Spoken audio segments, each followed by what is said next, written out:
This is Ambrish Saxena and you are watching DME TV. This program, which we call DME Dialogue, in this we invite distinguished people to talk about on different issues which affect our society. And today in this program, we have ANJALI GOPALAN with us, who is a known name.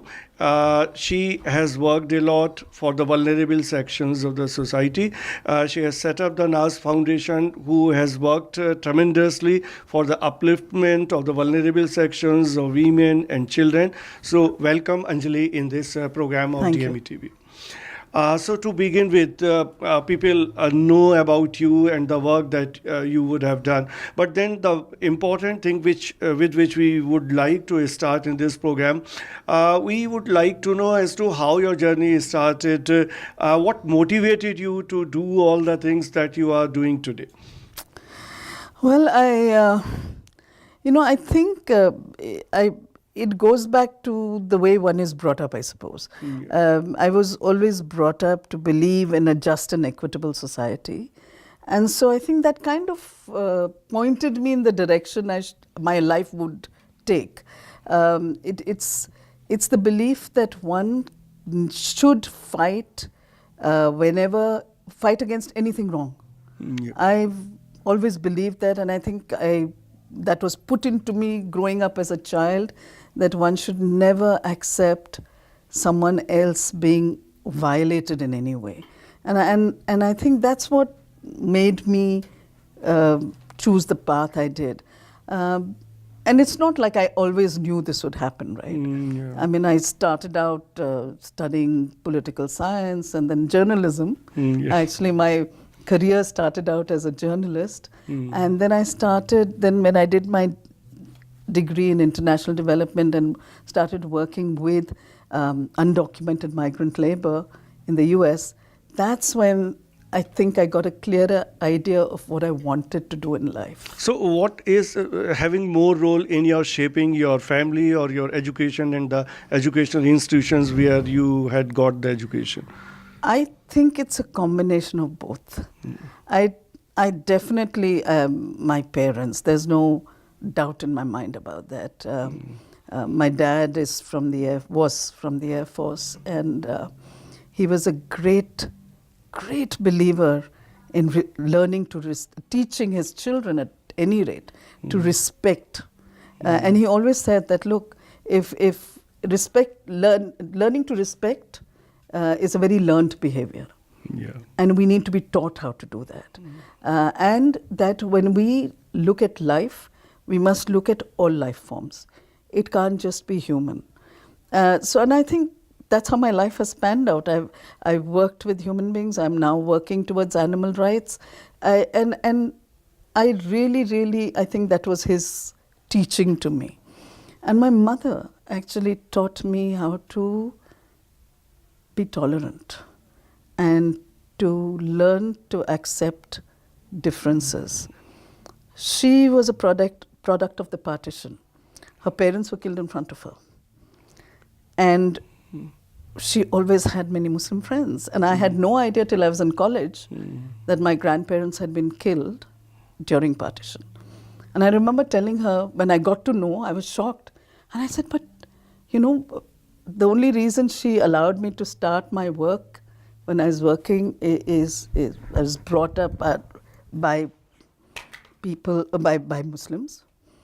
She had a lot of Muslim friends. We have a lot of Muslim friends. So I said, but Ma, if it had happened to me, if someone had done this to you, I don't think I could ever forgive them. And she said, why? She said, don't ever forget it happened on both sides. So, I think children have to be taught how to respect and how to love. And which institution, because you have studied in so many institutions, right from LSR to JNU to the US. Multiple schools, but finally La Martiniere, Lucknow, and then LSR, then JNU, then Indian Institute of Mass Communications, where we had the most fantastic professors. And then I was at the School for International Training at Brattleboro in Vermont. It's been a long journey, and every institution, I think there were teachers who taught us how to be better human beings. So what was the point which actually triggered this all, that you decided that instead of going for a particular profession, whether it would have been journalism or teaching might be there, but then irrespective of opting for any other profession, what triggered this you to decide that this is what you are going to do? I think there wasn't any clarity in my mind when it happened. As part of my master's requirement was I had to work in a community-based organization. And I ended up working in an organization in New York where we were working with undocumented migrant labor from Haiti and Latin America. And already HIV, this was 86 or so, 85, 86, already HIV was an issue. I had a lot of gay friends and they were beginning to die. And I think it was a combination of these things that happened, and a boss who saw me, who was overseeing my work, and said, "Look, I think you have the potential to be a very good counselor and trainer." So she actually sent me to the Department of Health to get trained on these issues, and that's how I kind of got pushed into it. And at that time, there was a friend of mine who was actually of Indian descent from Guyana. And he got thrown out of his home because his family found out he was, not only that he was HIV positive, but he was gay. And I think that, then I ended up taking care of him. But that to me was when I realized the kind of horrible situations people can get into for no fault of theirs, for being who they are. Just because society decides to look down on them.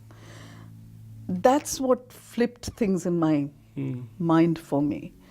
But I also think there's something about HIV that once you start working with HIV, because it makes you look at life in very real terms. It slaps you in the face and makes you challenge your thinking, your beliefs. So you started working for HIV-affected people in the US. Yes. So how long you did there? Nearly 10 years. Okay. Then I came back in 94, towards the end of 94, and in 95 I set up NAS in India. Yeah. So, I mean, how you decided to come back to India and then set up the NAS Foundation here? Well, one is I wanted to be back with my parents. I really felt, and I missed India. I loved the chaos and madness of this country of ours. I couldn't imagine that I'd live anywhere else. I truly love being here. And I'm glad I made that decision. What is that thing that you, I mean, obviously any Indian would love his or her country, but then, I mean, working so long in a developed country and then deciding that you love the madness of your own country. What exactly Because you can be your mad self in this kind. But also I think, for me, every time I came back here, I realized that maybe here you can touch lives in a very different way. Somehow over there, everything is there for you. If someone has a problem, you can pick up a phone and say, refer them somewhere. But here you actually do you can make life a bit better for someone else. And you know, many of us who do this work also do it not because we are Mother Teresa's, no. I think many of us do what we're doing because we get so much more back than what we give. Yeah. So I don't think at least I don't think I do this work because I'm no. What we get back is 100 times more than what we can ever give. That it really makes life worth living. I think you've contributed something somewhere, and you can do that here. In our country, we can do it. It doesn't matter who it is for, whether it's for human beings, whether it's for the environment, whether it's for animals, it doesn't matter. Everywhere you can actually make a difference. Right. So when you decided to set up the NAS Foundation, then you would have started talking to people, you would have sought the cooperations. What was the reaction of the people? What kind of support came? And then how did you set up and you started working? You know, I think the initial support definitely came from my parents again. Because they were people, when they realized what I wanted to do, They were like, okay, if that's what you really want to do, you should do that. And I think if they hadn't given me that support, I wouldn't have, because I came back with 2 suitcases and 2 dogs from America after having lived there for so many years. And if they had not supported me in this, I don't think I would have been able to set up. Whether it was physically giving me the space to run the organization, allowing me to use their phone, because in those days we had only MTNL, and then their car, everything, the kind of support, and also supporting me in taking up the issues that I wanted to take up. Because my work had been so much with the gay community, and to do that kind of work in India, it was their support. So that time when you started working, there would have been very little awareness about LGBT. Pretty much, there was one other organization in Bombay, Hamsafar, doing excellent work. And really in Delhi, there was nothing much. So yes, it was very difficult. It was also people saying, what are you getting out of this? And aren't there more important things to do? We have bigger issues like poverty and women's issues and dowry, and you're getting stuck here. What is the use? So, there was a lot of that kind of resistance, but that kind of resistance also happened with HIV work. So it was very linked. Yeah. So, but then initially, what was exactly your focus? I mean, you wanted to create awareness on these issues, or you wanted to have better rights for such people or better health facilities? See, what exactly was the focus? I came completely from the HIV prevention lens. My life is dedicated to HIV prevention, even now. For me, that is critical and central, because I had seen too many people die. I had lost too many friends from a disease that is so preventable. So I definitely came from that. But I think what HIV does make you do, it makes you understand that people will not and cannot protect themselves if they cannot value themselves. And I had lost a lot of gay friends to this awful disease. There was a time in the 80s when all we did was go to funerals. And I knew that we could prevent something like that happening here because there was enough information. So, I mean, when you make your own assessment of the work that you have done in HIV particularly, what kind of difference you find that has come over the years after you has made so many efforts? The government is also doing a lot of things. So what difference it has made? Actually, if you look at it, the whole HIV scenario has changed. I remember when we first started work, there was so much resistance. Resistance from doctors, from teachers. Anywhere we went, people would say, this does not impact. Women's groups would tell us, this does not affect women. Children's groups would say, this is not an issue for children. So, a huge change today from that time. Also, the government has done some phenomenal work over the years.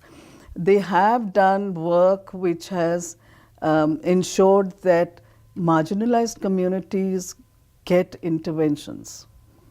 For example, the Government of India funded MSM programs across the country, programs for intravenous drug users, injection drug users, programs for sex workers. Unfortunately, I don't think we were able to reach general communities. That's where I find there has been a lacuna. For example, a lot of women who got infected would tell us that they were not sex workers. They've had only one sexual partner, and yet they've gotten infected. And clearly they've gotten infected from their husbands. So that, I think we have failed somewhere in reaching out to general communities. So do you have any plans further to, as you said, to reach out this particular section? You know, it is, of course, part of it is using media, part of it is doing trainings, part of it is, but it is difficult, and I'll tell you why it is difficult, because they're not a group. When we talk about, for example, as an example, women, it's not like sex workers who, if they're brothel-based, are easier to access, or men having sex with men who have a particular kind of need, it's really difficult to reach out to larger communities. Like, unless you use mass media, unless you use such programs that get information to them. But it's a difficult issue. You're basically telling women that they have to protect themselves by using condoms even with their husbands. No one is wanting to listen to that. So it's a very hard, it's a hard group to access. But which media you are referring to? Because if you talk about the mainstream media or the news media, the way the things are happening in our country, we all are witness to that. So what kind of expectation you can have with this kind of media? Listen, I think we've been very successful in using the media, working with the media, not using the media, but working with media over the years. We've seen a lot of changes. For example, if you look at the way reporting around homosexuality happens today is so different from 15 years ago. Exactly. You know, the media has played a very crucial and critical role in this. And I think we have been fairly effective in the way we've been able to use media in a positive way. And a lot of it has to do with education for the media that many groups like us have done over the years. So I don't see it as being totally hopeless. Right. Besides this, I mean, particularly if I talk about LGBT, a lot of work you have done in that area, particularly to ensure that the people from belonging to this section, they are given their due rights, and the criminalization part that's taken away. Can you tell us something about that? Well, I think it's been a long battle to get homosexuality decriminalized, and many groups have played a very critical role in this. But all that has happened in all these years is that homosexuality has been decriminalized. Very good. Yeah. So, but please, we still haven't given people from the LGBTQI community their rights as citizens of this country. Exactly. All that has happened is we've told them, okay, you're no longer criminals. But do you have the right to marry? Do you have the right to inherit? Do you have the right to file taxes as a couple? Things that, do you have rights to access LTC if you're a government employee? Do you have the right to take care of your partner if he or she is sick? None of those rights are given to people. What is the status about all this? I mean, whatever you talked about, whether it's only on the concept basis or the idea basis, or some debate has started among the policymakers, some initiative has started. Where the things stand?